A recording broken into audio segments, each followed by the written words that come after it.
Hi అండి, అందరికీ నమస్కారం. Welcome back to my channel. ఈరోజు వీడియోలో ఎంతో కమ్మగా మరియు రుచిగా ఉండే కొబ్బరి లడ్డు ఎలా తయారు చేసుకోవాలో ఈ వీడియోలో చూద్దాం. ముందుగా మనం కొబ్బరి లడ్డును తయారు చేసుకోవడానికి నేను ఇక్కడ ఒక కొబ్బరికాయని యూజ్ చేస్తున్నాను. ఇలా కొబ్బరికి పైనున్న పొట్టు తీసేసుకోవాలి. మీరు కావాలంటే అలా అయినా యూజ్ చేసుకోవచ్చు. తర్వాత ఈ కొబ్బరిని చిన్న చిన్న పీసెస్ లాగా కట్ చేసుకొని ఒక మిక్సీ జార్లో వేసుకొని మనము మిక్సీ పట్టుకోవాలి.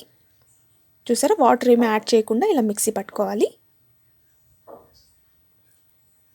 లేదంటే మీరు కొబ్బరిని తురుముకొనైనా ఇలా రెడీ చేసుకోవచ్చు.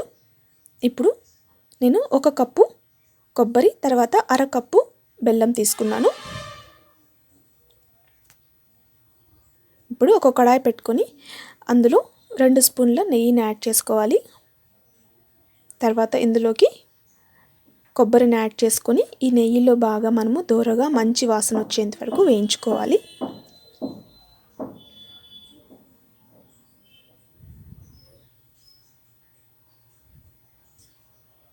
ఇలా బాగా కలుపుకుంటూ మీడియం ఫ్లేమ్లో మనము ఈ కొబ్బరిని బాగా వేయించుకోవాలి.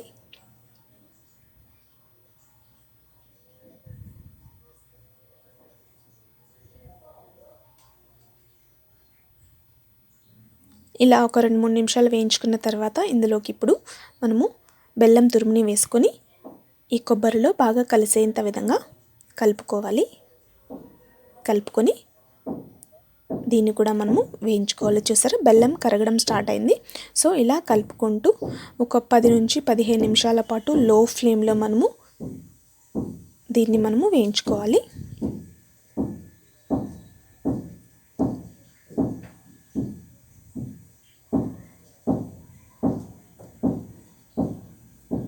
చూసారా, ఈ విధంగా మనము మధ్య మధ్యలో కలుపుకుంటూ అడుగంటకుండా మనము దీన్ని వేయించుకోవాలి.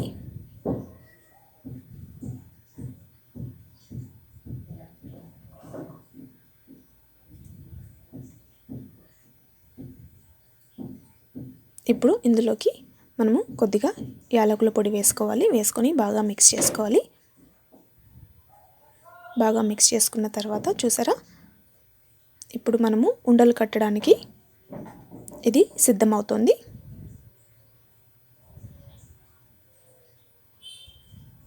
ఈ స్టేజ్లో మనము స్టవ్ ఆఫ్ చేసుకొని ఒక వేరే బౌల్ తీసుకొని ఈ మిశ్రమాన్ని చల్లారబెట్టుకోవాలి. కొద్దిగా చల్లారిన తర్వాత మనము ఇలా వీడియోలో చూపిస్తున్న విధంగా లడ్డు తయారు చేసుకోవాలి. చూసారా, ఈ విధంగా లడ్డు తయారు చేసుకున్న తర్వాత మనము జీడిపప్పుతో గార్నిష్ చేసుకుంటే ఎంతో టేస్టీగా మరియు తీయగా ఉండే కొబ్బరి లడ్డు ఎంత క్విక్గా తయారు చేసుకున్నాము. ఫ్రెండ్స్, ఎలా ఉంది ఈ వీడియో? మీకు నచ్చిందా? నచ్చినట్టయితే మీరు కూడా ఇంట్లో ఎప్పుడైనా కొబ్బరి మిగిలిపోతే ఈ విధంగా కొబ్బరి లడ్డూలు చేసుకొని మీరు మీ ఫ్యామిలీ మెంబర్స్తో ఎంజాయ్ చేయండి.